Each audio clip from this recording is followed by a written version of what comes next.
What the fuck? What the fuck? What the fuck? What the fuck did I just watch? You are listening to What the Fuck Did I Just Watch? You can find us on Facebook and YouTube at WTF Did I Just Watch? Thanks for joining us, and here's our latest episode. Welcome to another episode of What the Fuck Did I Just Watch, where we have our fun guest host with us again, Pixie, who we enjoyed talking about Jim Henson's Storyteller series with, and is our kind of, her and John Paul are like the Jim Henson experts. I'm the casual fangirl, which pretty much is me about everything. So I'll let John Paul kick us off because I know there's something he wants to say about the fact that we're recording today. So okay, so today is a very special day. We are in fact doing a show on the Muppet Show, which celebrated its 45th anniversary a couple weeks ago, which is awesome. And then today, as we speak, it is the 85th birthday of Jim Henson himself. So it's going to be special that, we're talking about Jim Henson and we're talking about the Muppets. I'm really excited about this episode. I am a big freaking nerd about this.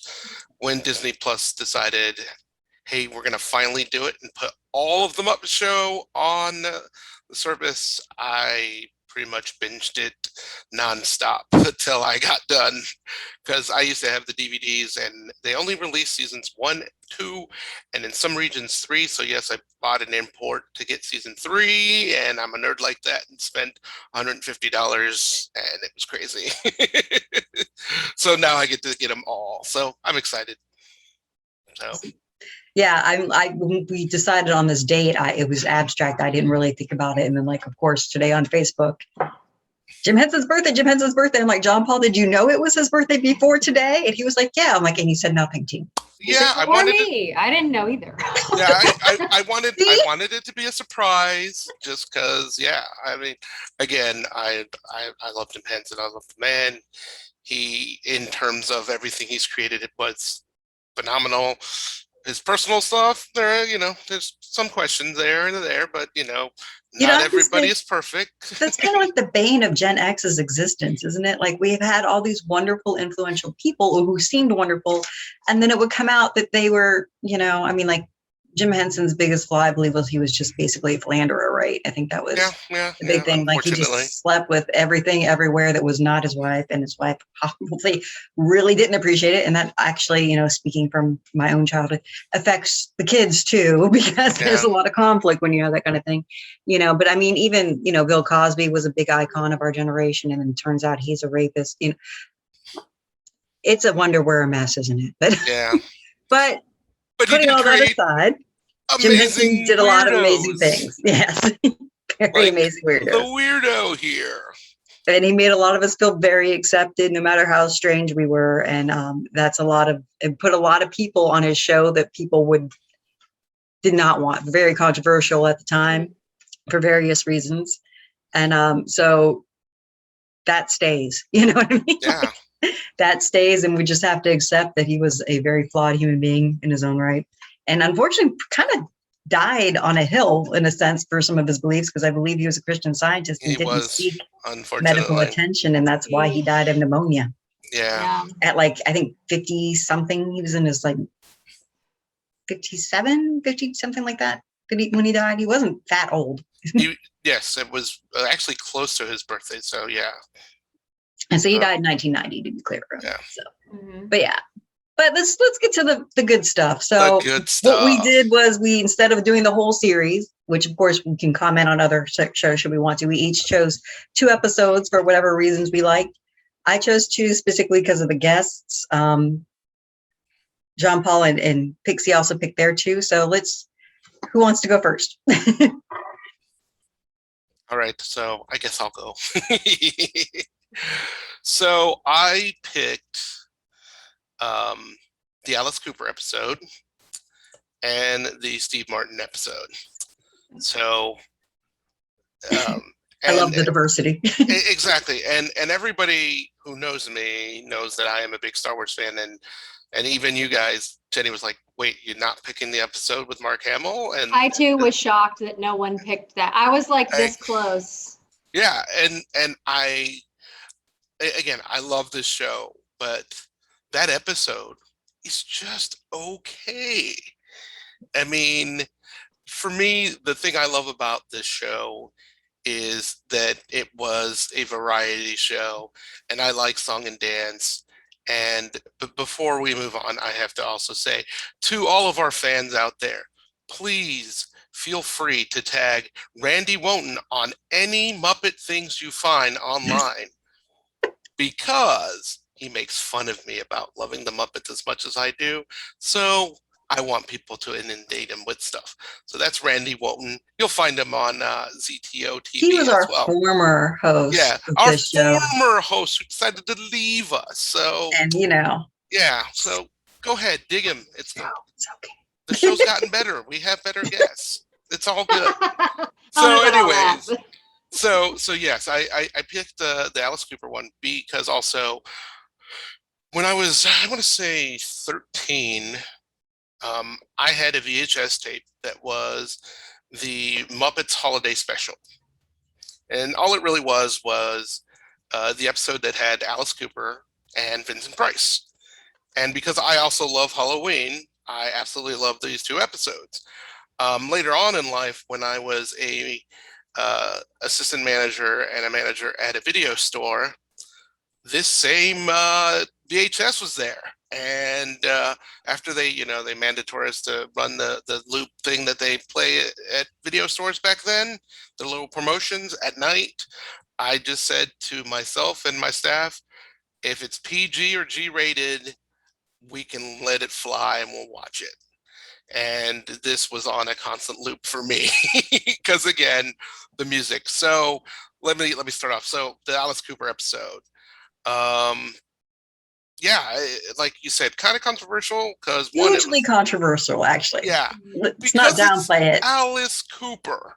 It's Back then, Alice Cooper was the Satan loving Alice Cooper. And that was like the start of the Satanic Panic right around then, correct? Yes, it was. Yep. So you have somebody who, yeah. But what's so great about that episode, I mean, it starts off like most episodes. Scooter comes in and talks to the guests and just says, 5 hey, minutes, Mr. Cooper. Yeah. That's right. So he comes in and there's all these like monsters and they're cool looking monsters. And I'm like, I've never seen any of these monsters. And sure enough, the Scooter goes to Alice Cooper, Mr. Cooper, where are all these monsters from? Oh, he says those aren't our monsters. Yeah, those aren't our monsters. That's right. And he's like, I know. So it's like he brought his own monsters. He's like, they're mine. They're mine, exactly. So it's just incredible. Like, yeah, you get Alice Cooper with the Muppets. And yes, he does sing a couple of his hits like School's Out and all of that. And it's just, Welcome to my nightmare. Welcome to my nightmare. That's actually what starts the show, which was really cool. But in this craziness of that is the Muppet Show that I find so endearing and love, especially in this episode as well, was you have this little quick scene with Fozzie going, he's in the cafeteria, which was another running gag in a couple of the episodes, where he's going to see the nice, he's like, I want to see some niceness here. And then you find out he's in the cafeteria, and these people have fangs and whatever. And then Robin, who is Kermit's nephew, sings Somewhere Over the Rainbow. And it's such a powerful song and such a great song. But you'd think this is completely out of place 100%. in the theme of this episode. Yeah. But I don't think that, because it's fitting with the Muppets. They didn't care. They did what they wanted. And so why the heck not? And then there's also another song that I absolutely love that is an earworm, and it's in my head right now, which is Once a Year Day, with really cool monsters. And while doing my research, because I was always like, where's this song from? I'm like, this is I mean, I love this song, but I never really knew where it's from. So, our trusty friend Google told me today when I did my research on it, it's from a 1957 movie called The Pajama Game. So it's like, one of those like My Fair Lady type musicals, comedies. And I heard the original and I'm like, this is just as fun as the one with the Muppets. So I paid the 99 cents on iTunes and bought it because, that's what I do sometimes when yeah. So I don't know. And then another one of my favorite parts is running gag through the whole episode is the story of Faust, which everybody knows the story of Faust, sign a deal with the devil, which again goes back to you have Alice Cooper and you're talking about signing your soul to the devil. And they actually mentioned the story of Faust because Kermit and good old Gonzo here have this wonderful exchange about it. And he's like, yeah. And there's this thing, he's like trying to find a pen and he's like, I'll do anything for a pen. I'll sell myself for a pen. Wait, I have other plans for that. And I'm just like, the fact that, I don't know, it's funny. It's still very entertaining. It's great. And then Cooper I'd have to say, if you don't mind, like I love my favorite thing about the entirety of the episode is the fact that you would think that the idea would be have Alice Cooper on here downplay the whole, let's just show. No, not Jim Henson, not the Muppets. They're like, we are going to so play up on a satanic theme that there's just no way you could miss it. That whole scene with Miss Piggy and Alice Cooper where he's trying to seduce her soul away from him. I mean, just the whole time they keep Satan up front. I mean, the only thing they didn't do was have Alice Cooper and the Muppets play Dungeons and Dragons. Right. That was the only thing that could possibly solidify the whole fear of Satan more. And and that's what I love the boldness and the braveness of it. It was just like, was like, what are you going to do? Yeah. The duet with Miss Piggy and Alice Cooper singing an Alice Cooper song, You and Me, which is a song that you listen to the original song, it is a ballad. You wouldn't think Alice Cooper does ballads. It's a 1977 song. It's a ballad. It's a very interesting song. The video is really weird too. But the Muppet version is so much better because this creature that Miss Piggy turns into is super, super cool. And then this also has a scene with Beaker and Hunson Bunny-Doo, which I think last year this scene got redubbed and got kind of floated around. It's they find a way to enlarge a virus.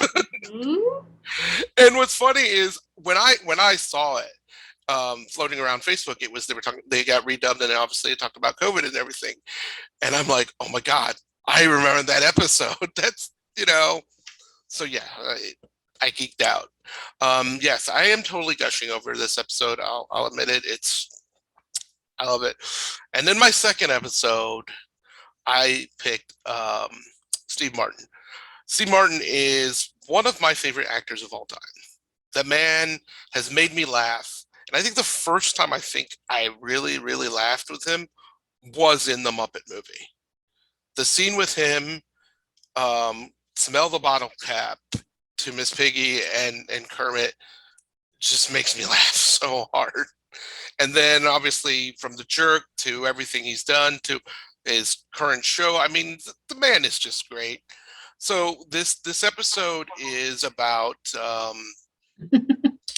Steve Martin being a guest.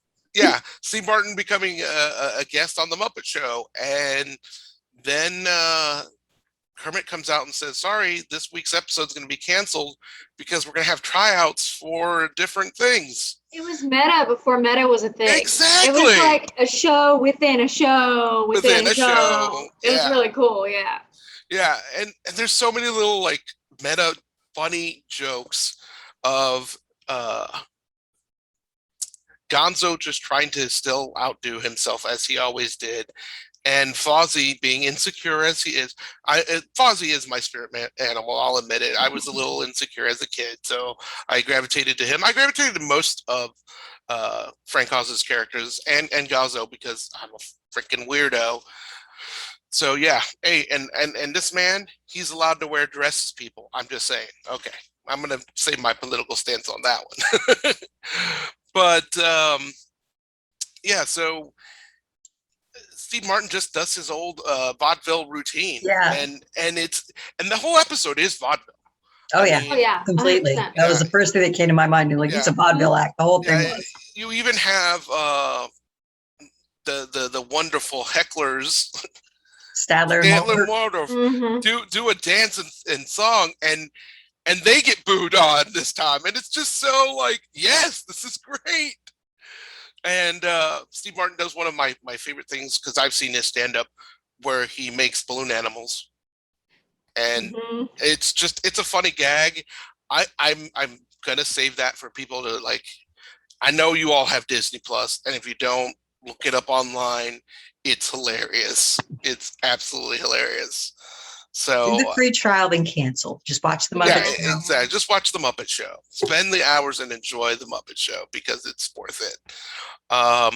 So For up those the are current generation, it's necessary. yeah. So those are my two episodes. I could keep rambling, Go but ahead. I don't want to take everybody's time up. So who wants to go next? I guess I will. Go ahead. Thanks.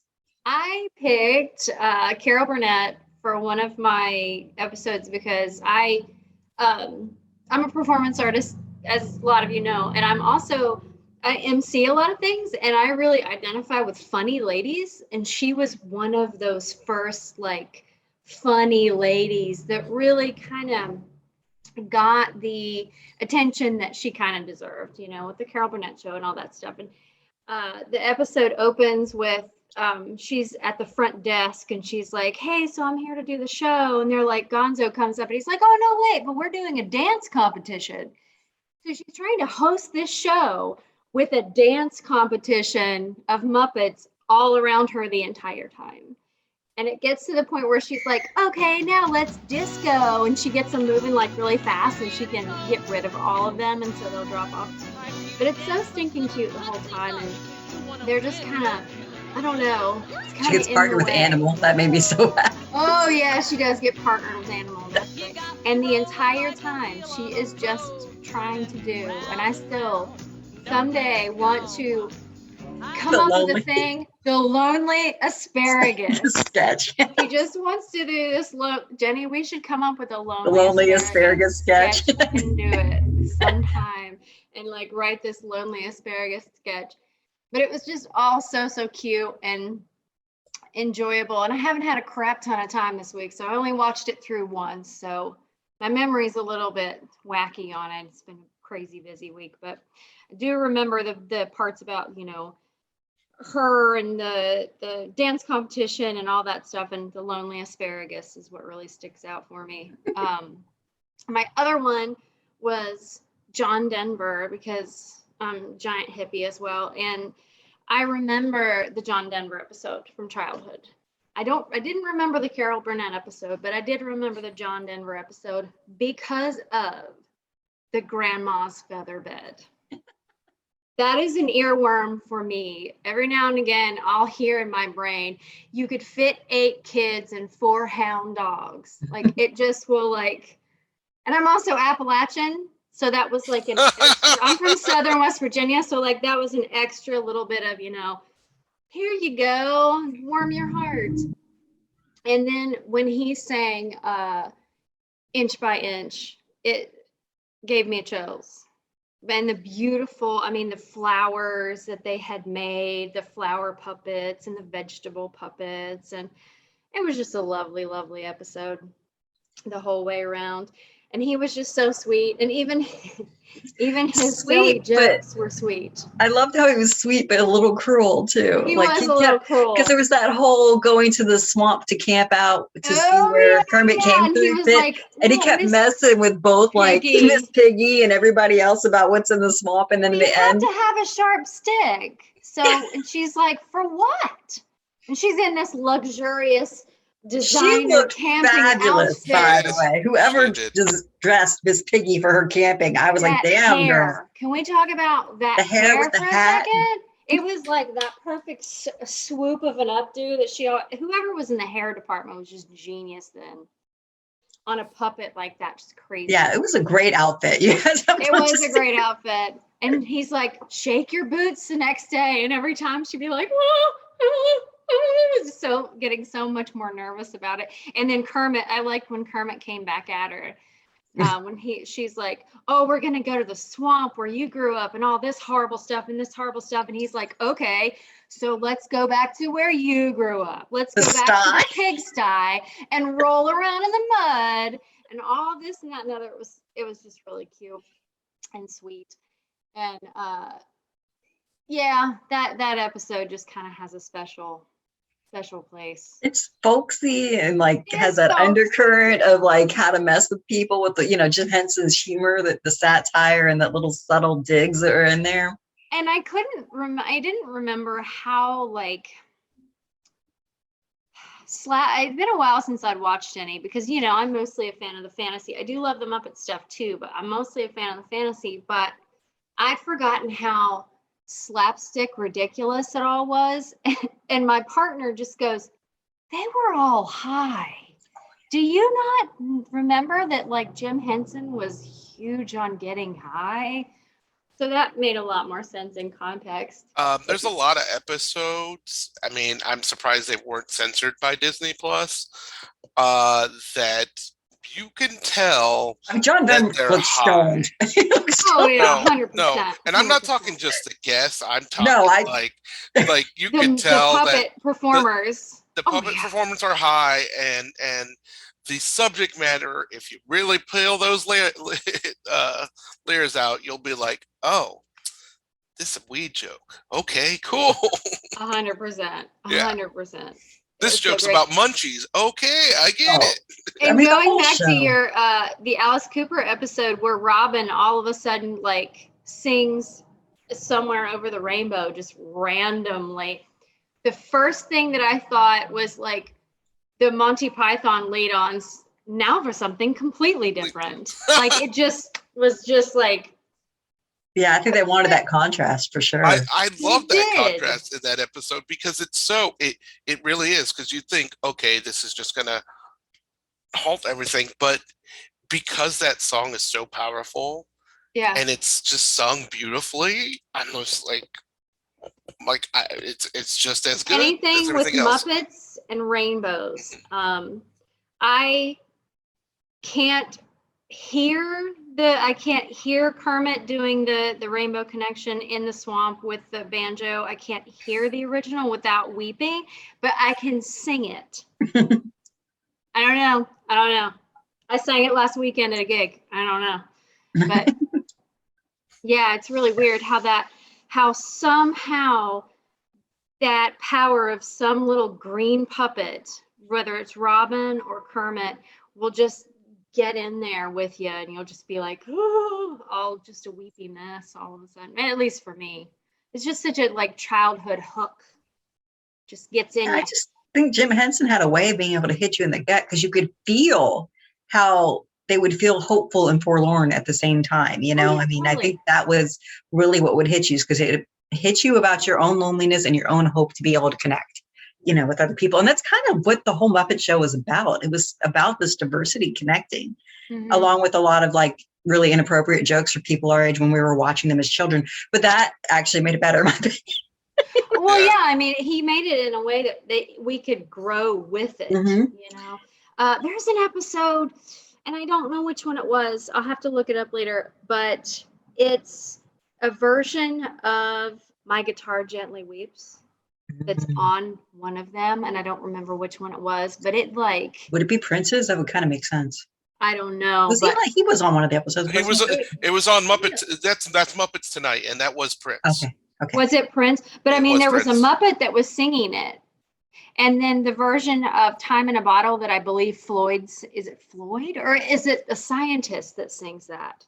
Oh, that's also from Muppets Tonight, which Disney Plus, if you're listening, please put that back on, because I had one season. And the Jim Henson Hour. Yeah, I mean, I'll watch it all.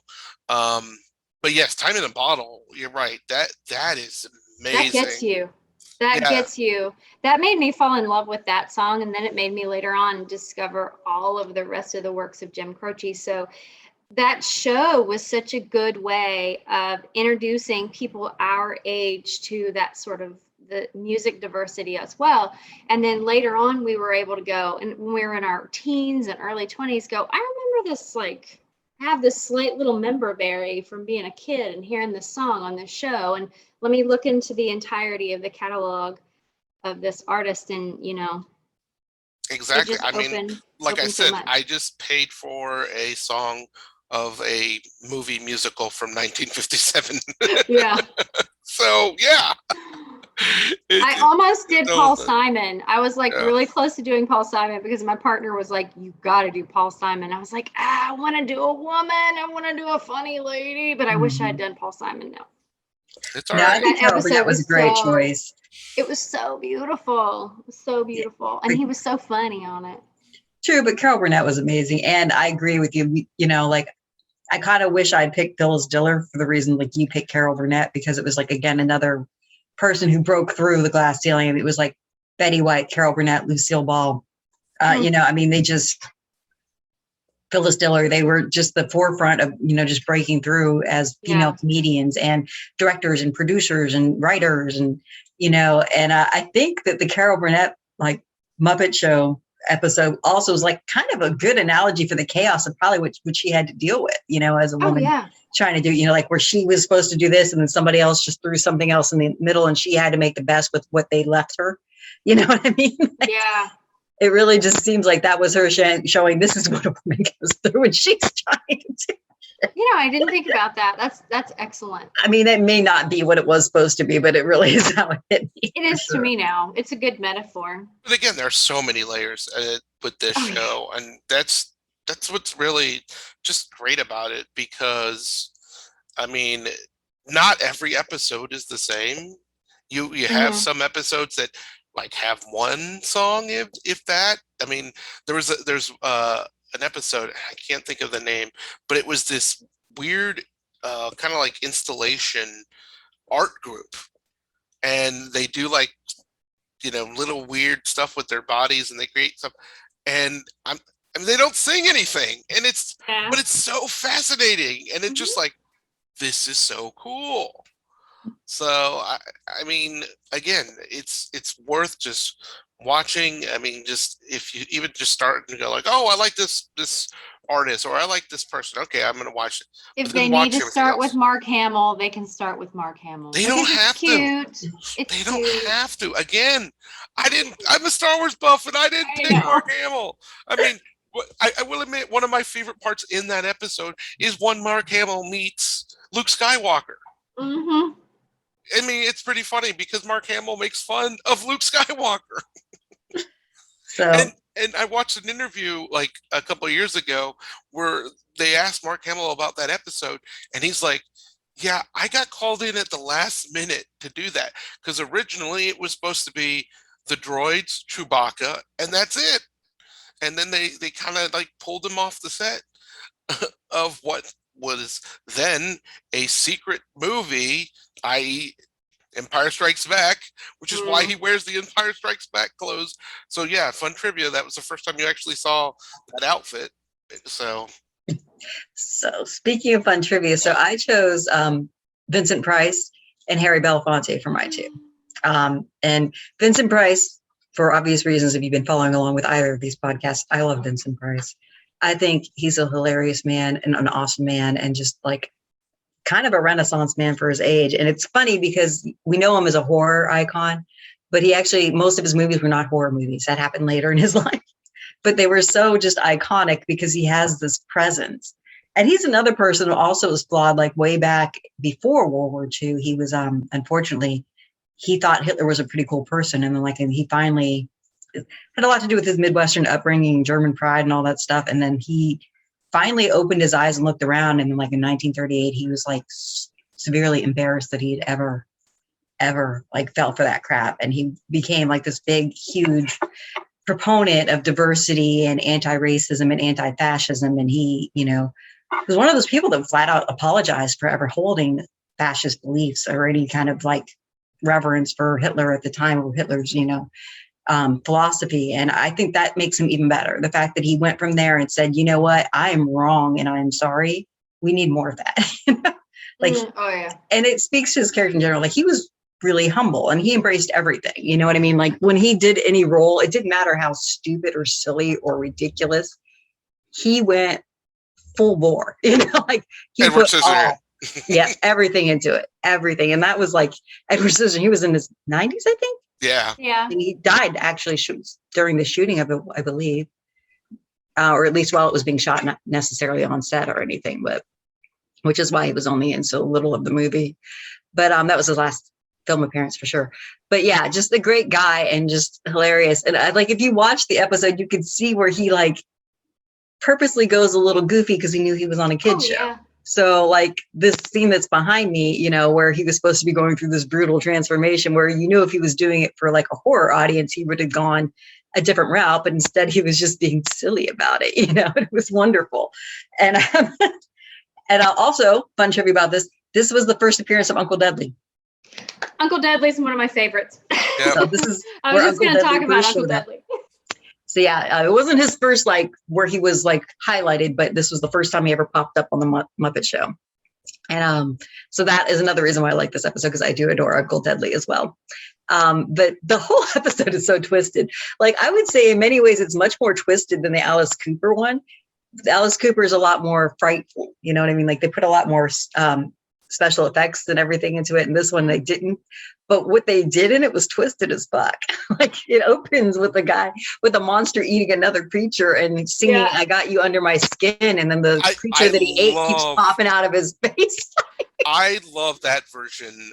When I think of that song, people are like, oh, they think of Sinatra, they think of other people. I think of that version, again, because I had that VHS and I watched it nonstop.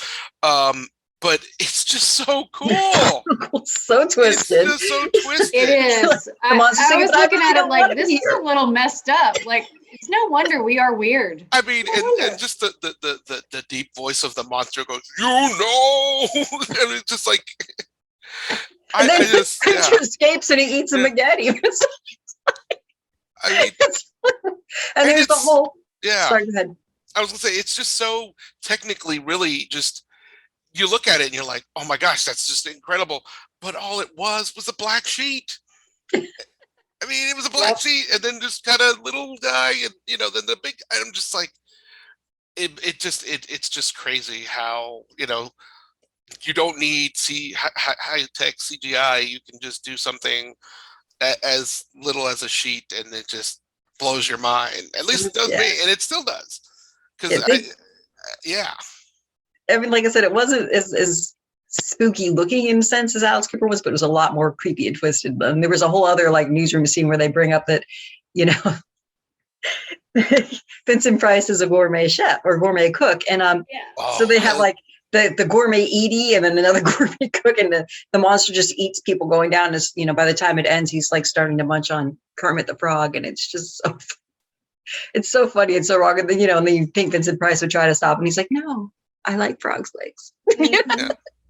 It's just amazing. And then the scene behind me actually is funny because, like I said, Vincent Price comes in looking like a vampire, and Uncle Dudley is his beautiful assistant.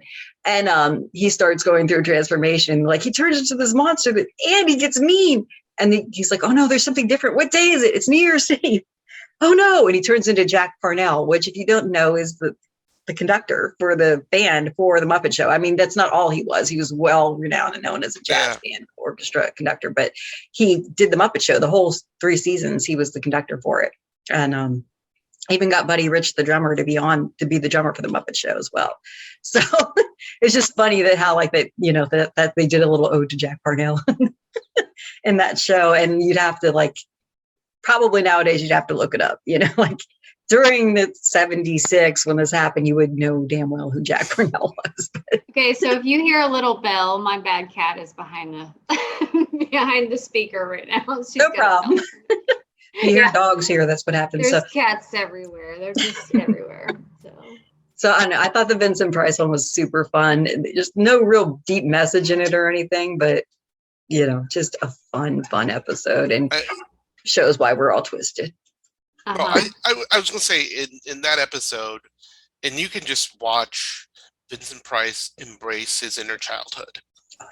And it just comes out in such a way, because yes, people kind of know Vincent Price is one way, and I think he took it. He's like, "Oh, I'm going to a kid show, so I'm going to act like a kid," and he does, but he does it in such a way that is still like, "I'm Vincent Price, but I'm going to be silly Vincent Price." Yeah. And I'm going to have a smile on my face most of the time. And it's just, you could tell he was having a fun time, enjoyed himself immensely. And yeah, I agree with you. And I've seen that episode a lot. My other pick was Harry Belafonte. Now, Harry Belafonte is one person who I have found no disappointing news about. The man is like 94 years old. That may be my new favorite. He's the same. Yeah, I didn't know how good that one was. So I picked him because I've been running across him more and more lately because of all of his activism, which I was immensely ignorant of up until like the last 3 years. So, I mean, I knew Harry Belafonte sung the Banana Boat song. I knew that from Beetlejuice, you know what I mean?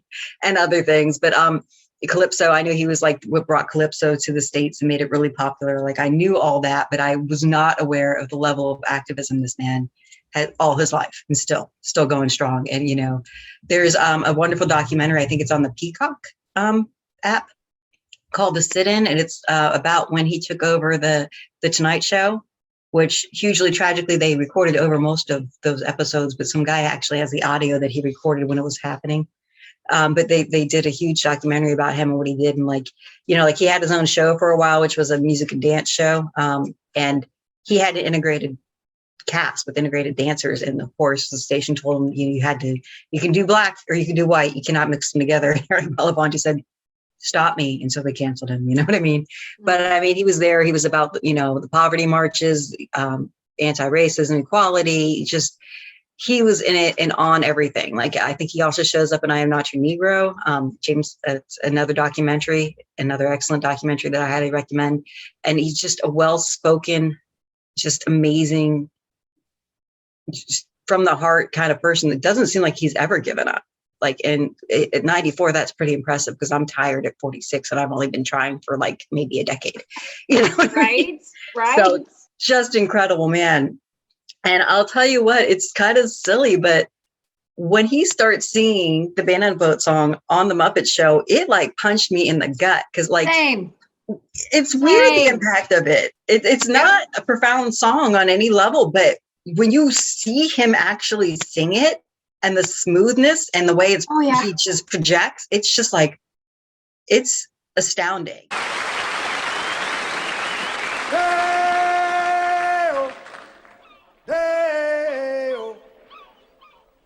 Daylight come and me want go home. Me said them.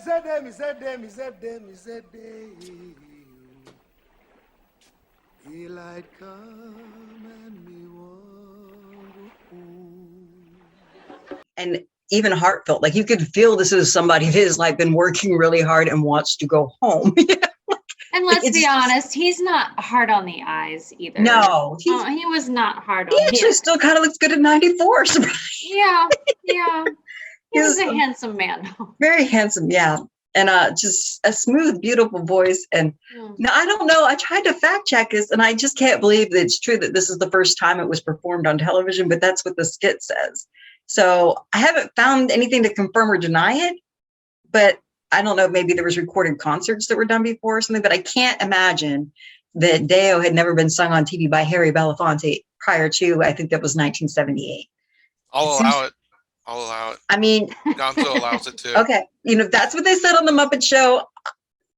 So we'll go with it. But it's just really funny because that's the whole skit. The whole skit is like, you know, the first time it's being sung on TV and Fonzie's running the Muppet Show that night. He's writing the script and taking care of everything like Kermit normally would. And he wants it to be perfect and is goofy as hell. And he keeps getting interrupted in the middle of singing so Fonzie can like figure things out. He's like, what's a tally, man? What else do we need? We need it to be perfect. And you can just Bananas. We need bananas. It's the banana boat song. It's the banana boat And song. you have this creature that's coming with pineapples and eggplants, and you see Belafonte like getting a little chuckle and in between starting to sing. But my favorite part of it is when the black tarantula shows Same. up on his shoulder. Starts I knew it was coming too, and I still was like, it's like the cutest black tarantula in the world. so cute. But what's the most deep and poignant thing? So Harry Belafonte, when he was asked to go on, he said, "I want to put a message in here if I can." And Jim Henson's like, "Of course you can, please." And so he tells this story and sings a song about meeting a storyteller from Guinea, and about we're all from the sun, we all are of the earth, and these things make the world go around, and it's when we understand each other and care for each other that it turns the world around. And it's a very nice little scene where he explains it, and then you hear the song and it's beautiful. And that's just what it should be. And it's 1978, and it's still true today, that if we took the time to fucking understand each other, we would not be jackasses like we are. We would not be in the mess that we are. We wouldn't be destroying the earth. We wouldn't be killing each other. We wouldn't be having arguments about whether or not to wear a mask to save each other from a fucking pandemic.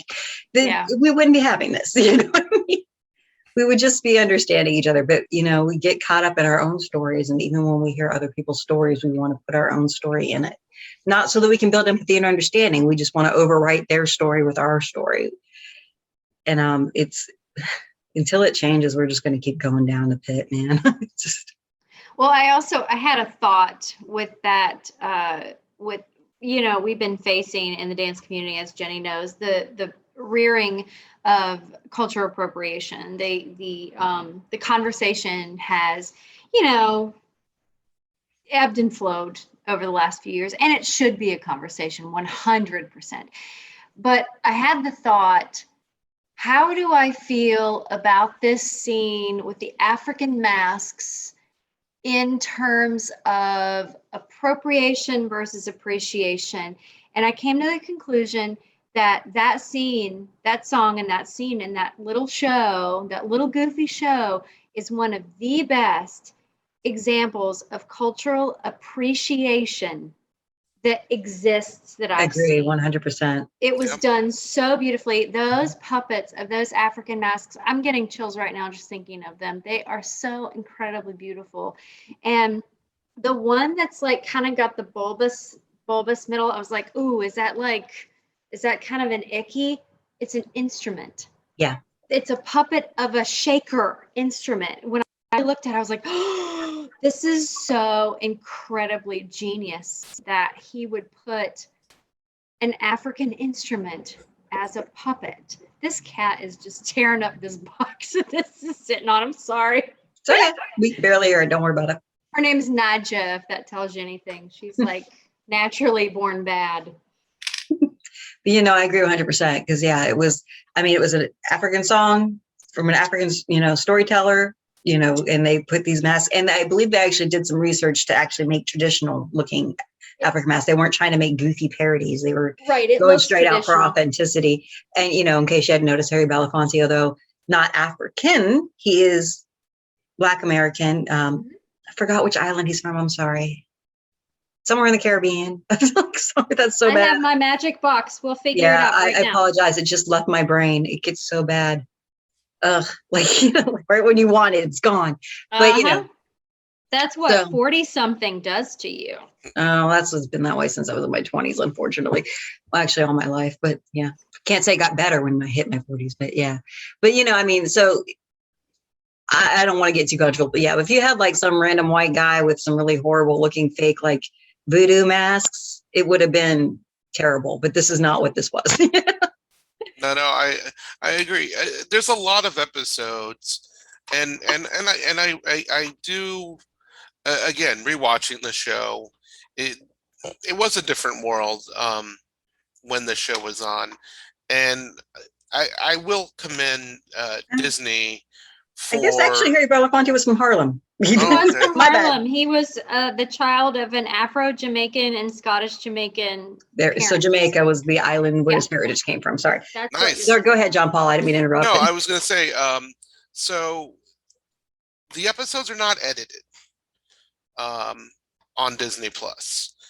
And you would think, especially in the world we live in right now, where there's been a lot of backlash and a lot of stuff where stuff is getting edited out because of retro, whatever. They put a disclaimer on certain episodes. And I like that they do that. Me Yes. too. Personally. I was not mad about that disclaimer. I remember a lot of the Fox News crowd were like, "Oh, they're canceling the Muppets," and then I looked at the disclaimer and I was like, "Oh, no, they're not canceling anything. They're just warning people that we had some ideas in the '70s that were not so great, and they've evolved and we're better now, but we still want to present Right. this." And Or is it again, just a lack of understanding of the symbolism? You know what I mean? Like, exactly. I mean, yeah, there are some episodes that the stuff in the background, you're like, oh, well, I'm shocked that's there. But then that's your head now. mhm. Back then it was different. But if we have conversations and talk about it as opposed to just right out canceling it, I think that things would definitely be better. And I think that's why Jim Henson embraced. He really did. He embraced everybody, everything. I mean, yeah, there's as you know, there's an episode where Gonzo is a whatever or a weirdo, however he wants to call himself.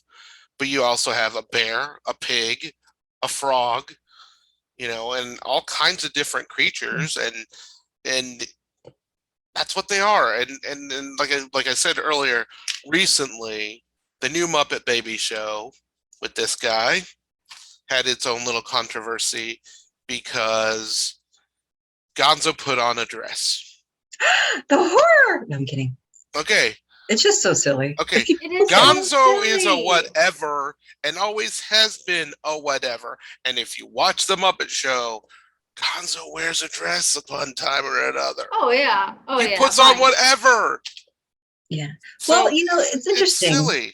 because, like, I believe it was the Carol Burnett episode where during the dance marathon where you have I think a moment where Gonzo says something about like a guy can't dance with a guy or something like that. Exactly. Yes. Exactly. But if you pay attention to the intro to every freaking Muppet Show, the line that goes, "It's time to put on makeup," it's sung by the male puppets or seemingly male puppets. Yeah. Well, theater, men put on makeup in theater. But still, you would expect that, the way that gender assignment goes, that it would be the women singing that, So it's really interesting how you could tell that, like, I think Henson purposely had the men putting on makeup. Yeah. And a guy dancing with another guy being weird, I think at the time he just wasn't thinking about it. Yeah.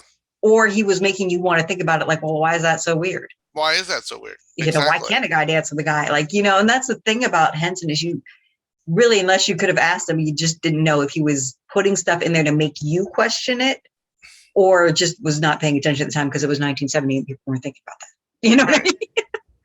Because that was just a status. Was he really accidentally woke? Like maybe. I mean, and again, I mean, we live in a world where people are like shocked that people are coming out. I mean, that's what gets me Cassandra sometimes. Peterson's an excellent There example. you go. I mean, That is exactly what I was just going to say.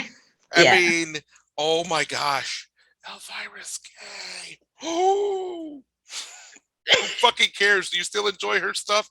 Yes. the majority of the population was like, "Woohoo! I'm gay-ish. Yeah. We're just in a relationship with a woman. Yay!" But again, I mean,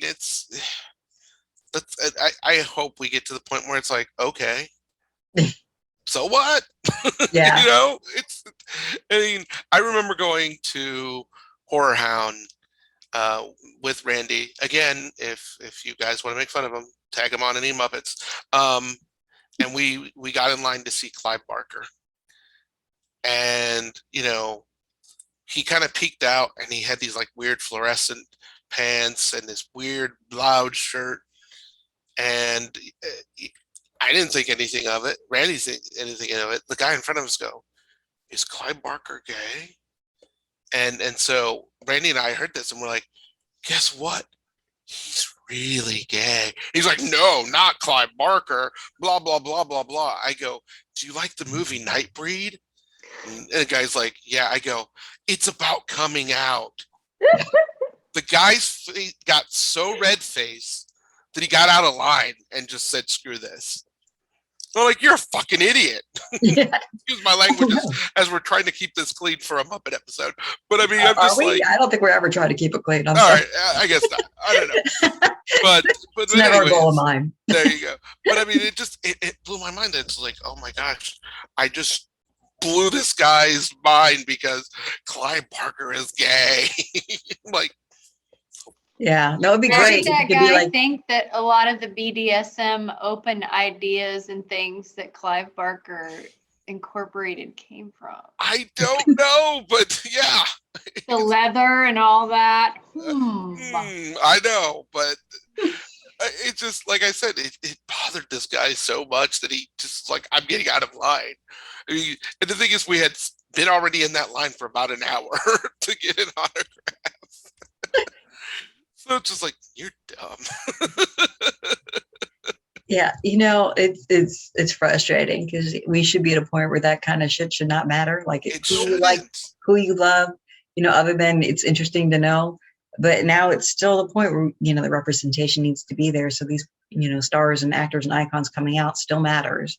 Yeah. You know, and it still matters to see, you know, brave, strong women out there that aren't in the traditional mother roles, or, you know, and it still matters to have diversity and appearance and nationality and origination and orientation. It all still matters because it's just, you know, I mean, Pixie and you and I, when we grew up, there was so very, I mean, even in the Muppets cast, like the main Muppets, Oh, 100%. there was Miss Piggy was your main female.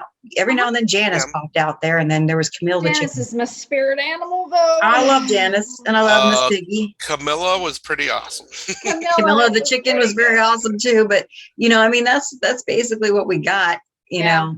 And really, of them, only Miss Piggy was a featured Muppet. You You're know, right. And I You're right. never liked her. I never identified with her or liked her. I loved her think- strength, but I I found like her her very strength. princessy. And I like her badassery when she's badass, but I don't like the high maintenance thing. Yeah, Because I that was don't always want to hard be to deal that with. kind of a chick. I'm always like afraid to be that. I'm like, no. It's just not who I am. No, You know? I'm one of the nerds, man, not me. Yeah, I go handle my own shit. I don't need some frog to take care of it for me. Yeah. But I loved how she would just, you know, karate chop somebody in the throat if they fucked with her. Exactly. I admired that greatly. You know, she even And taught Alice Cooper a she got her thing. standard, and she was trying to get somebody to meet her standard. You know, Yep. it would just be Yeah. better to have somebody meet your standard instead of trying to force the frog up and do it. You know, which I would say in the later Muppet movies and stuff like that, it kind of is where she ended up. We're like, no, I'm not forcing this anymore. No, she Like, began to do oh, her yeah. own thing. So, but yeah, I mean, so she wasn't like, in my opinion, as you noted too, she wasn't the best female representation for us girls out there, honestly, other than the fact that she would crack a dude in the throat. But She was yeah, and then hot, yeah. Janice was cool, but you know, I mean, she just barely ever showed up, and basically Janice was so laid back that I don't think she had standards. I think she was supposed to be stoned out of her mind. Well, I was Lied gonna all say, she the was time, just a for sure. hippie that enjoyed her dope. I mean, it's just like, leave her alone. She's just getting her mellow buzz That was our on. representation. There. Now, in So- the Muppets Tonight, which was the show that was fairly recent, which is a great show. I wish that it was like their talk show. I think Janice had more of a role. I think she was like director of something or other, maybe like social media or something. I don't remember, but it was really cute. She had like way more of a role in that. That was a great show, and I hate that it's gone. It was really kind of the Muppet show for, I guess, the adult us. They tried. Yes.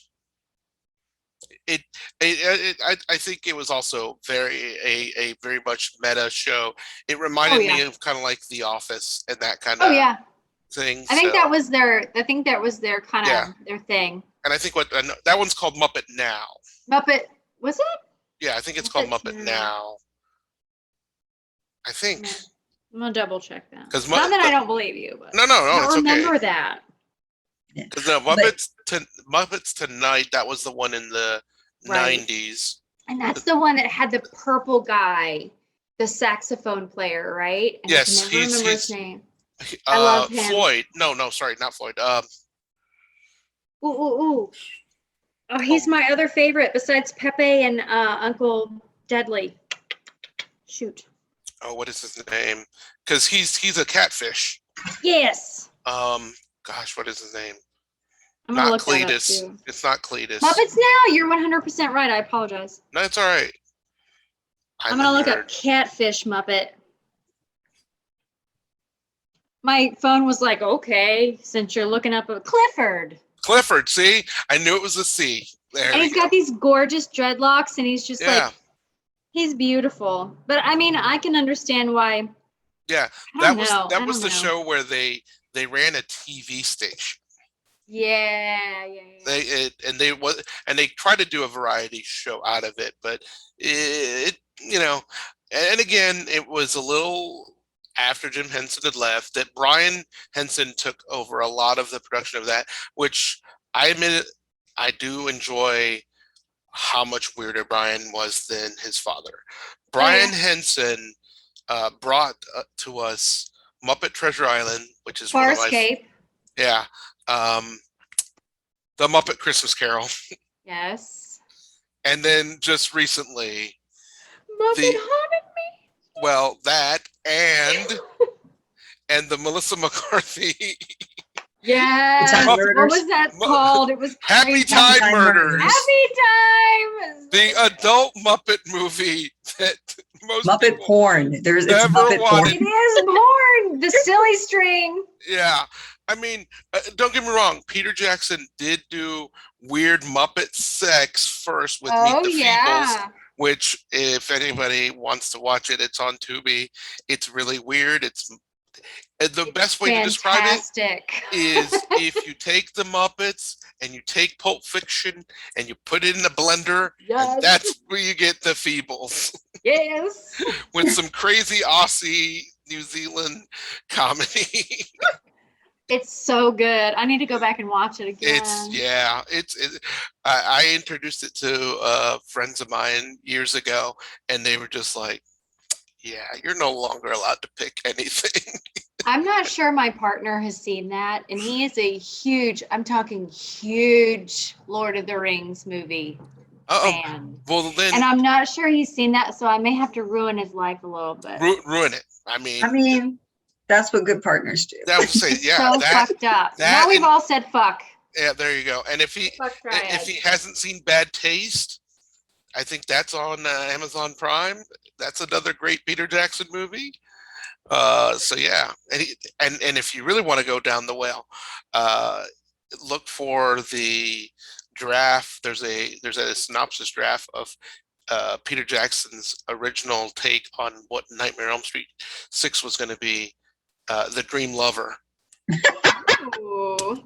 Nothing Yeah. about that just sounds. I just feel. Like I mean, Billy yeah, doesn't know. nothing sounds like, hey, The Nightmare on Elm imagery Street, that The pops into Dream my Lover. brain about Freddy Krueger and what his dick might look like is just not. Well, I mean, his dick Sorry, basically welcome to shows up my in part nightmare. 3. I mean, if you watch the scene with Patricia Arquette getting that worm, it's a penis. It's a penis. Yeah. I had forgotten that scene. Thank you. Yeah, well, you know.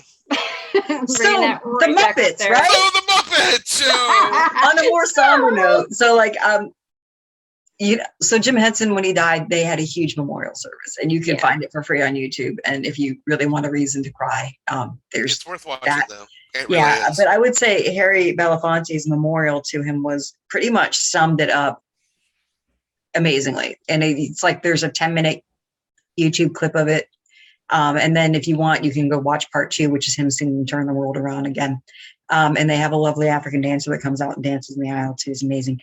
But I recommend it. And, again, if you really want to bawl your eyes out, watch the entirety of the memorial, and you can actually even see the Muppets as pallbearers. And I watched it. sad and cried. It funny was and good. amazing. And thanks to Betsy White for pointing it out to me in general. Otherwise, I would have never looked up the Jim Henson Memorial because I wouldn't have I've thought seen of it. clips of it, and if that will be on my list of when you really like need to throw up and you're like, oh, I need to throw up, and you need to think about something gross. Well, sometimes I get that like emotional pent up, and I'm like, I really need to bawl like an idiot. So I'll watch something like that to like tip me over the edge. Yeah, if you need a That's a good catharsis, one. you It'll gotta tip. get your sadness It'll out. tip you. Just emotional vomit. Just It'll do that. But meanwhile, though, the Muppet Show, a lot of worthwhile. Like I don't think any episode will disappoint you. I caught part of the Sylvester Stallone episode, I really enjoy that episode which also. is a super fun one. It is Sly. I mean, and this is It's actually some of his best work, in my opinion. it. Really is. It's just so damn entertaining because Well, I'll go watch that It's while I'm fun. finishing my sewing because I'm not allowed to watch ghost programs anymore because my partner left for Pennsylvania for the weekend and I'm staying here. So I'll go watch Muppet. I'll go watch the Stallone episode. watch some more Muppets. I Yeah. mean, that's what sums up this episode. Is the show's on Disney Plus. You can get all fun clips of music on YouTube for free. It's just such a fun show, Yeah. and it's just Dude, it I'm opens serious. your Listen to eyes. Harry Belafonte sing Deo on the damn Muppets and tell me it doesn't kick you in the gut. Yeah. It's so good. amazing. So good. It's just so amazing. Yeah, watch the Muppets. Like I said, do the free trial and then like cancel it immediately if you don't want to pay for it, which is fine because Disney doesn't really Well, need any more you want money. to keep it until Halloween's over though because you want to watch Muppet Yeah, time Haunted it so you can watch Mansion. Muppet Haunted Mansion. That's right. then cancel. I got so pumped when I know I commented, I think, under John Paul's stuff, and I was like, I get Pepe the Shrimp and Darren Criss in the same film. Oh, I can't even stand it. And I'll tell you something. This Muppet Mansion has been in talks and in the works since 1999. Wow. After Muppets from Space came out, and that's when Sony owned the Muppets for a while. Yeah, I'm a nerd when it comes to the Muppets. Wow. It's fine, we love you. They talked about One of it, the many and reasons. if you own that DVD, you'll enjoy because there's running commentary they do like a Mystery Science Theater 3000 thing where the Muppets do commentary on their own movie, which Is is it the Muppet in Space one you're talking about? yeah, Muppets from Space, which is They do commentary on it. yeah, it's hilarious. It's like Mystery I Science didn't- Theater. Yeah, and at the I didn't end, know that. at the end, a surprise Muppet, I won't say who, comes in and he goes, "I'm sorry, I was in this other movie with this Jar Jar character." Yeah, it's pretty funny. But they at the end credits they said coming soon, Muppet Haunted Mansion. Wow.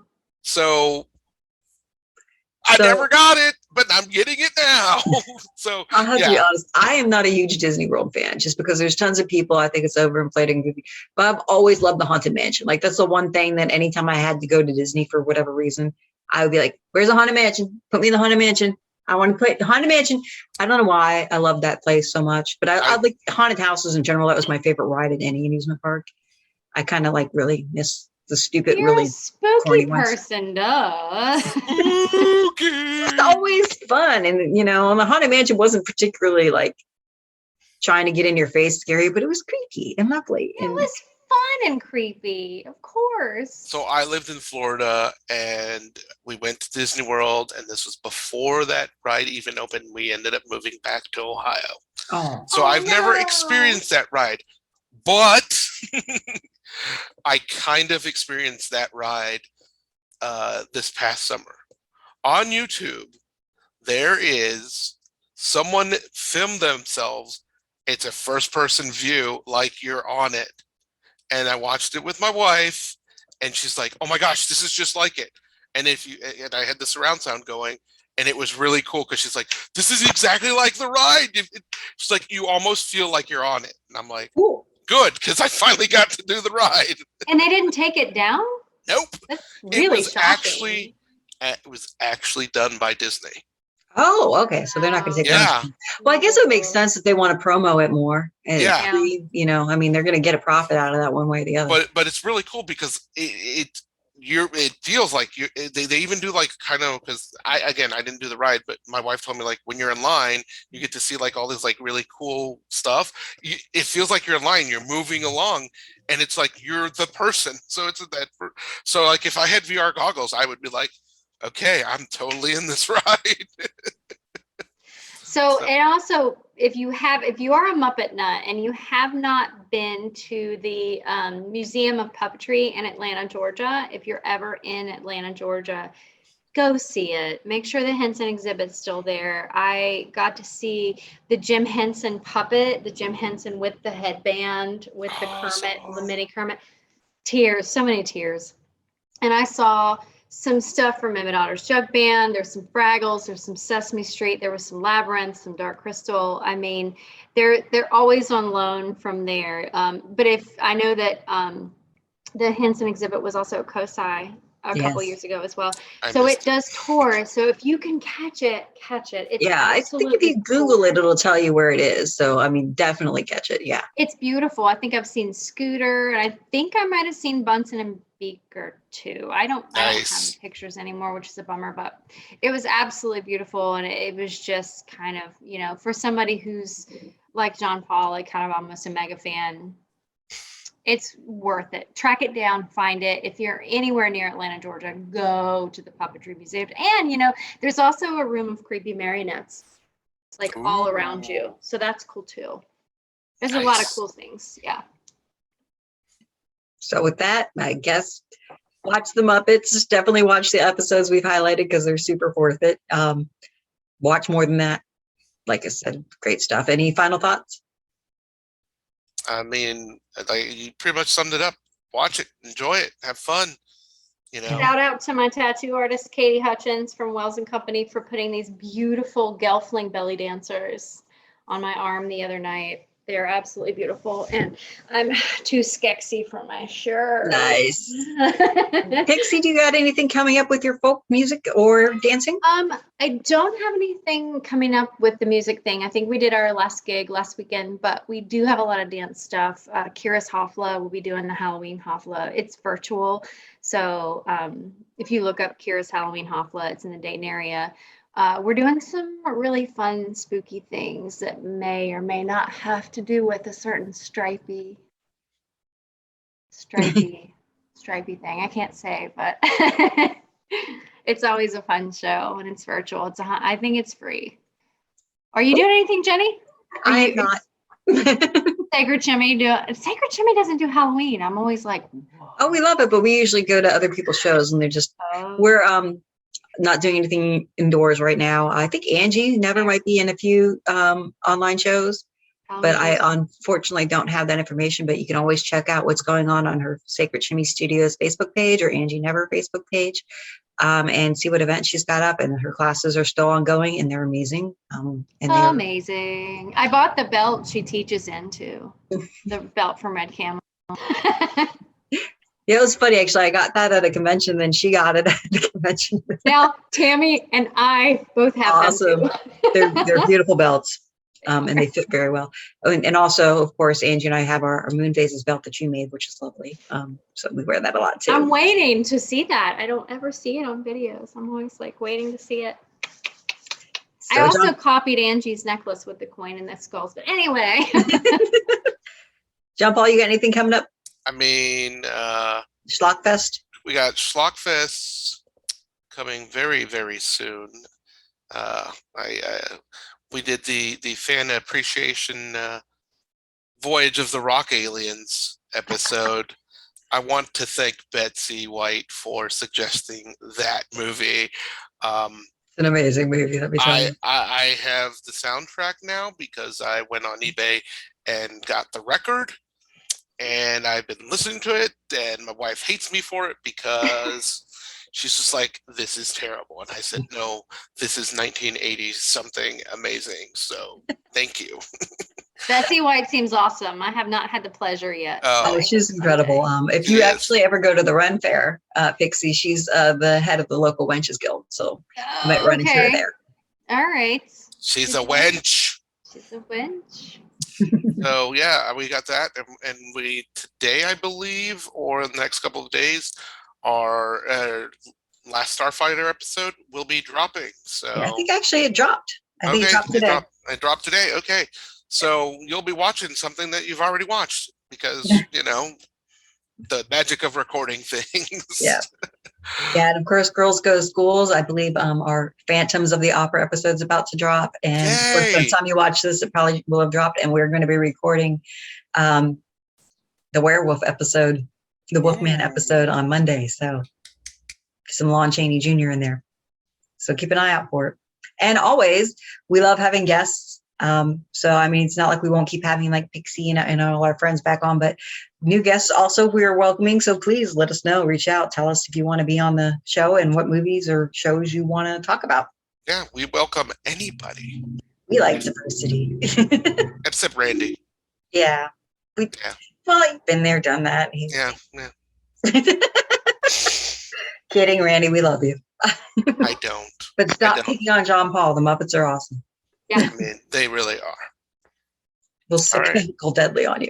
With that, thanks for listening, watching, or whatever. And like I said, feel free to drop us a line. Let us know what you're thinking, and if you're interested in being a guest. And have a great night and enjoy spooky season. Yay! You have been listening to What the Fuck Did I Just Watch? You can find us on Facebook and on YouTube at WTF Did I Just Watch? Thanks for listening, and we hope you'll join us again soon.